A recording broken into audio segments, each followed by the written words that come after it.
she was awakened by a shock. So sudden and severe that if Dorothy had not been lying on the soft bed, she might have been hurt. As it was, the jar made her catch her breath and wonder what had happened. And Toto put his cold little nose into her face and whined dismally. Dorothy sat up and noticed that the house was not moving. Nor was it dark, for the bright sunshine came in at the window, flooding the little room. She sprang from her bed, and with Toto at her heels ran and opened the door. The little girl gave a cry of amazement and looked all about her, her eyes growing bigger and bigger at the wonderful sight she saw. The cyclone had set the house down very gently, for a cyclone, in the midst of the country of a marvellous beauty. There were lovely patches of greensward all about, with stately trees bearing rich and luscious fruits. Banks of gorgeous flowers were on every hand, and birds with rare and brilliant plumage sang and fluttered in the trees and bushes. A little way off was a small brook rushing and sparkling along between green banks, and murmuring in a voice very grateful to a little girl who had lived so long on the dry, grey prairies. While she stood, looking eagerly at the strange and beautiful sights, she noticed coming toward her a group of the queerest people she had ever seen. They were not as big as the grown folk she had always been used to, but neither were they very small. In fact, they seemed about as tall as Dorothy, who was a well-grown child for her age, although they were, as far as looks go, many years older. 3 were men and 1 a woman, and all were oddly dressed. They wore round hats that rose to a small point a foot above their heads, with little bells around the brims that tinkled sweetly as they moved. The hats of the men were blue, and the little woman's hat was white, and she wore a white gown that hung in pleats from her shoulders. Over it were sprinkled little stars that glistened in the sun like diamonds. The men were dressed in blue of the same shade as their hats, and wore well-polished boots with a deep roll of blue at the tops. The men, Dorothy thought, were about as old as Uncle Henry, for 2 of them had beards.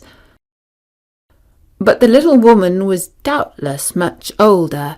Her face was covered with wrinkles, her hair was nearly white, and she walked rather stiffly.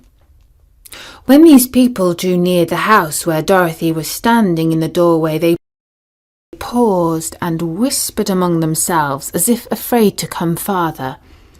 But the little old woman walked up to Dorothy, made a low bow, and said in a sweet voice, "You are most welcome, noble sorceress, to the land of the Munchkins. We are so grateful to you for having killed the wicked witch of the East, and from setting our people free from bondage." Dorothy listened to this speech with wonder. What could the little woman possibly mean by calling her a sorceress, and saying she had killed the wicked witch of the East? Dorothy was an innocent, harmless little girl who had been carried by a cyclone many miles from home, and she had never killed anything in her life. But the little woman evidently expected her to answer, and so Dorothy said with hesitation, "You're very kind, but there must be some mistake. I have not killed anything." "Your house did, anyway," replied the little old woman with a laugh. "And that is the same thing. See?" she continued, pointing to the corner of the house. "There are her 2 feet, still sticking out from under a block of wood." Dorothy looked and gave a little cry of fright. There indeed, just under the corner of the great beam the house rested on, 2 feet were sticking out, shod in silver shoes with pointed toes. "Oh dear!" cried Dorothy, clasping her hands together in dismay. "The house must have fallen on her. Whatever shall we do?" "There is nothing to be done," said the little woman calmly. "But who was she?" asked Dorothy. "She was the Wicked Witch of the East, as I said," answered the little woman. "She has held all the Munchkins in bondage for many years, making them slave for her day and night. Now they are all set free and are grateful to you for the favor." "Who are the Munchkins?" asked Dorothy. "They are the people who live in the land of the East, where the Wicked Witch ruled." "Are you a Munchkin?" asked Dorothy. "No, but I am their friend. Although I live in the land of the North, when they saw the Witch of the East was dead, the Munchkins sent a swift messenger to me, and I came at once. I am the Witch of the North." "Oh, gracious!" cried Dorothy. "Yes, indeed," answered the little woman, "but I am a good witch, and the people love me. I am not as powerful as the Wicked Witch was who ruled here, or I should have set the people free myself. But I thought all witches were wicked," said the little girl, who was half frightened at facing a real witch. "Oh, no, that is a great mistake. There were only 4 witches in the land of Oz, and 2 of them, those who live in the North and the South, are good witches. I know this is true, for I am one of them myself, and cannot be mistaken. Those who dwelt in the East and the West were indeed wicked witches. But now that you have killed one of them, there is but one Wicked Witch in all the land of Oz, the one who lives in the West."